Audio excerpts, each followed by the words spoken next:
ఇచ్చింది పుచ్చుకుని వచ్చిన దారిన వెళ్ళకపోయావో కాళ్ళు విరిచేసి ఏడుపు రానివ్వకుండా స్ప్రేయర్ కొట్టాం. నీ నోట్లో దట్టిస్తా.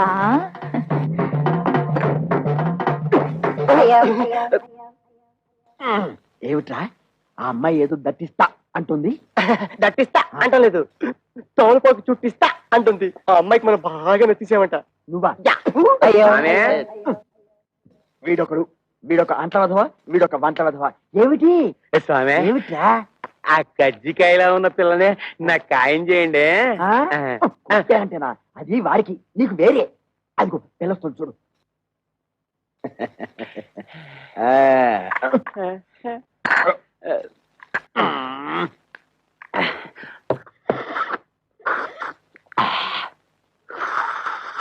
ఇదిగో ఏదో కుడి తాగుతుంటే ఆ సౌండ్ ఏమిటి? సైలెంట్ కి తాగలేవు. ఇంతకీ అమ్మాయి ఎలా ఉంది? ఆవిరేజ్. అంటే ఈ ఇంట్లో నలుగురు అమ్మాయి ఉన్నారు కదా, ఇద్దరిని చూసాం, ఇంకో ఇద్దరిని కూడా చూసేస్తే 4 కూరలోంచి ఏదో ఒక కూర సెలెక్ట్ చేసుకోవచ్చు. అలా డేకిషా తెలుసు నువ్వు. తమ్ముడు, పరువు ఎక్కడ పోయినా ఫీల్ అవ్వక్కర్లేదంట, కానీ పెళ్ళాల దగ్గర అత్తమామల దగ్గర పోతే ఫీల్ అవ్వాలంటరా. అందుకే ఇక్కడ కూర్చొని ఫీల్ అవుతున్నావు. ఏమంటైనా పెంట మీదకి రావాల్సిందే. ఓ పని చేయి, నువ్వు అటు తిరిగి ఫీల్ అవ్వు, నేను ఇటు తిరిగి ఫీల్ అవుతా. లుక్ మాత్రం ఆ ఇంటి మీద. ఇదిగో శంకరయ్య, నీ అల్లుళ్ళిద్దరూ ఆ కుప్ప తొట్ట మీద ఎలా కూర్చున్నారో చూసావా? లక్షలున్నా లక్షణాలు మారకపోవడం అంటే ఇదే. ఇదిగో వాళ్ళిద్దరూ కలిసి నీ పరువు తీయడానికి ఏదో పథకం వేశారని నాకు డౌట్. నమస్కారం. నమస్కారం. అల్లుడు, మామయ్య, నీ తోడళ్ళు ఇద్దరు ఆ కుప్పతోటి దగ్గర కూర్చున్నారు. నువ్వు వెళ్ళి వాళ్ళకి కాస్త నచ్చ చెప్పు. నా కుటుంబ సభ్యులందరూ కాదన్నా కూడా మీకు మా అమ్మాయిల నుంచి ఎందుకు పెళ్లి చేశానో వాళ్ళకి అర్థమయ్యేలా చెప్పు. మీరేం కంగారు పడకండి మావయ్య, వాళ్ళని నేను దారిలో పెడతారుగా.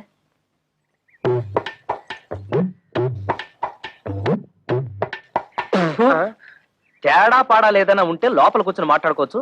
ముందు ఆ సీట్లు ఖాళీ చేయండి. ఏ మేము ఎగితే నువ్వు కొట్టేదావనా? ఎయిర్ బాక్స్ ఏం కాదు, అదేమన్నా చీఫ్ మినిస్టర్ సీటా? మన మామగారికి అవమానం జరిగితే మనకు అవమానం జరిగినట్టే కదా. ఆహా, చూడు తమ్ముడు అన్నయ్య. తమ్ముడు అన్నయ్య? అదే, వరుసలో తమ్ముడైనా వయసులో అన్నవి, అందుకే తమ్ముడు అన్నవి. రాత్రి నాకు జరిగిన అవమానం నీకు జరుగుంటే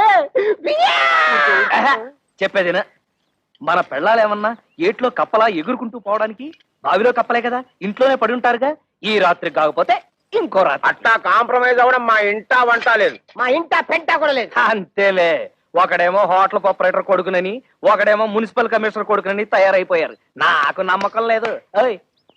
చూడండి, మన మామగారికి బాగా ఆస్తుంది. ఎలాగైనా ఆస్తిలో భాగం పట్టేచ్చు కదా అని నేను ప్లాన్ చేస్తున్నాను. మీరింకా ఎలాంటి యాదవ పనులు చేస్తుంటే ఆయన మనకేం పంచుతాడు? నట్టు బోల్టు. సార్, ఇక్కడ ఆటో డ్రైవర్ కృష్ణ ఇల్లు ఎక్కడ సార్?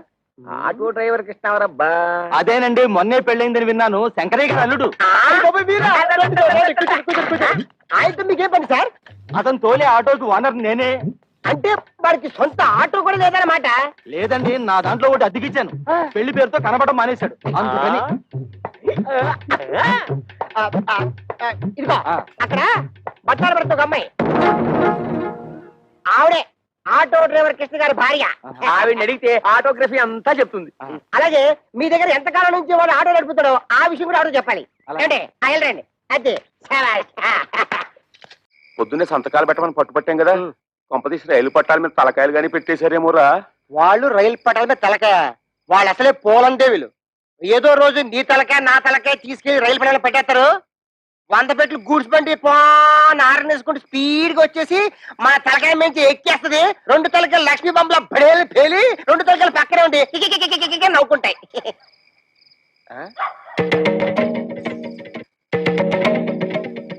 ఎక్కడికి వెళ్ళి వస్తున్నారే? నాది కూడా దక్కొచ్చాను.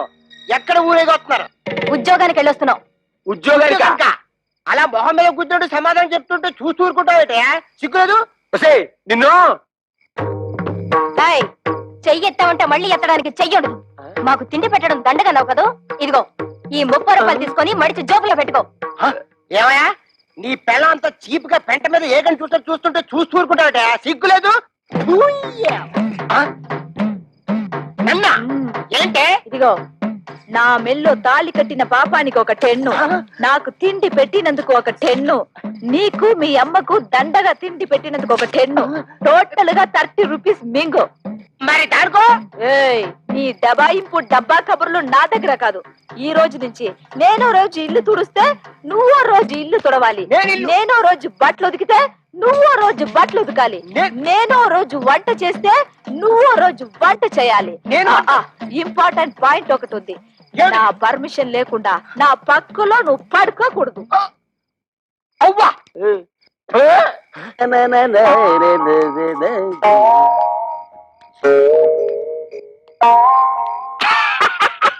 తమ్ముడు మొహం ఏమిటి అలా ఉంది, మాడిపోయిన మినపట్లాగా? బుద్ధి పోనించుకోలేదు. మాడిపోయిన మినపట్టు కాదు, అరిపోయిన చీపురు కట్టని చెప్పు. ఏ తమ్ముడనే నీ పిల్ల జై కొట్టిందా చీ కొట్టిందా? చీపురు కట్టలో కొట్టిందా?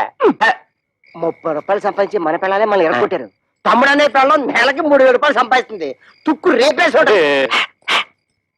నా పెళ్ళం సంతతం పెట్టనందుకు నాకేం బాధలేదు, కానీ ఇంతకాలం నా ఫుడ్ తిన్న మా డాడీయే వెన్నుపోటు పొడిచేశాడు. అందుకే నాకు వర్రీగా ఉంది. వర్రీని కూడా కర్రీ అనుకుని సర్దుకుపోవాలి తమ్ముడు.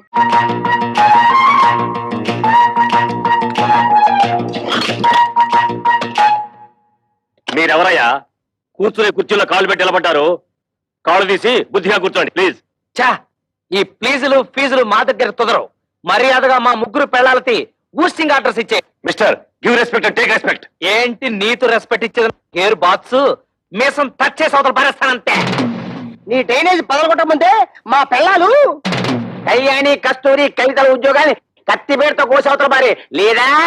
ఓహో, ఇప్పుడు అర్థమైంది మీరెవరో, మీ ఇష్టం ఏమిటో. ఏం అర్థమైంది నీకు? నీ హిస్టరీను, నా ఆటోబయోగ్రఫీ. అదేం కాదు, మీరు ముగ్గురు వాళ్ళ మొగుళ్ళని. ఎస్ మేంటి మొగుళ్ళం. ఆ విషయం మా పెళ్ళాలకి ఉద్యోగాలు ఇవ్వడానికి ముందు ఆలోచించుండాల్సింది. అవన్నీ తెలుసుకుంటే ఇవాళ నీ రేషన్ కార్డు చిరిగిపోయేది కాదుగా, నీ పేరు ఓటర్ లిస్ట్ లో చెరిగిపోయే కదగా. అందుకని వెంటనే వెళ్ళి మా పెళ్ళాల ఉద్యోగాలు పీతే వెళ్ళా. ఏంటి కథ?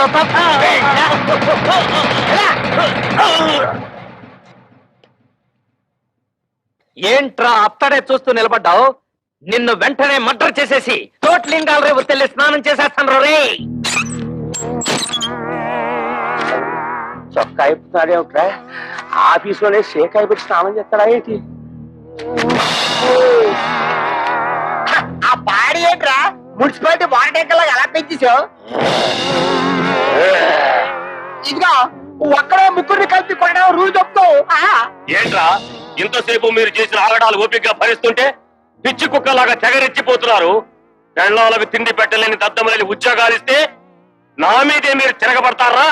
మీ తోలు ఒలిచేస్తాను. కిరమప్పో జింగి జారి కిరమప్ప అజ్జుల్లా గుజ్జుల్లా గుమాలగడి గుమ్మప్పో కిరమప్పో జింగి అప్రాచుడా అప్రాచుడ చప్రాచుడ అంటే డ్రైనేజ్ బద్దలైపోతుంది.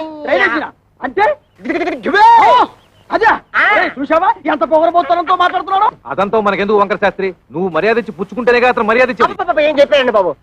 చూడు బాబు, నువ్వు ఏరియా కొత్త అనుకో. ఆ కనిపించేదే మా ఇల్లు.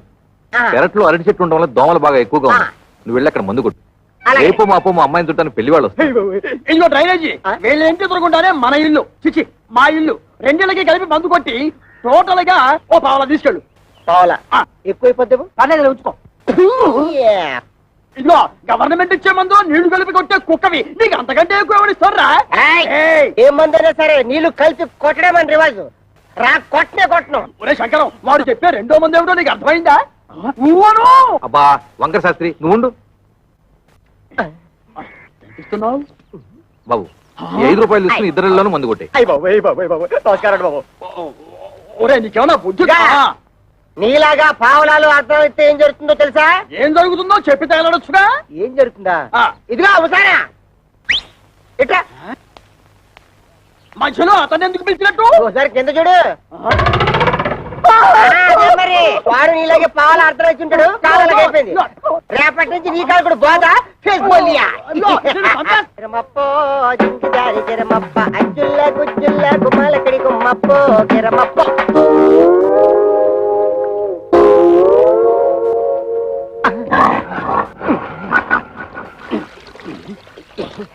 పాప మీ ఓన్ ఫాదరు కొట్టమని ఆర్డర్ వేశారు. వాటర్ ఇస్తే కలిపి మిక్స్ తీసి కొట్టేస్తా. ఈ ఇంగ్లీష్ వినలేకే మన దేశం వదిలిపెట్టి పోయి ఉంటారు తెల్లోళ్ళు. వాటర్ కావాలంట ఇవ్వు. పాప మీ నాన్నగారు పెళ్లి సంబంధాలకు వెళ్తున్నారు. ఈ అక్కకేనా? ఈ అక్క కాదు, పెద్దక్కకి. పెద్దక్క అయితే ఈ లెక్క నీకు ఎంతమంది అక్కలు? ముగ్గురు అక్కలు. ముగ్గురు అక్కల. ఈవిడెన్నో అక్క? ఈవిడ మా రెండో అక్క. రెండో అక్క అయితే నెంబర్ 2 అన్నమాట. ఇదిగో అనవసరపు వాగుడు మానేసి మందు కొట్టేసిపో, లేకపోతే ఏమవుతుందో తెలుసా? ఏటన్నారా? ఏటన్నారా? అమ్మో! బాబోయ్ బాబోయ్ బాబోయ్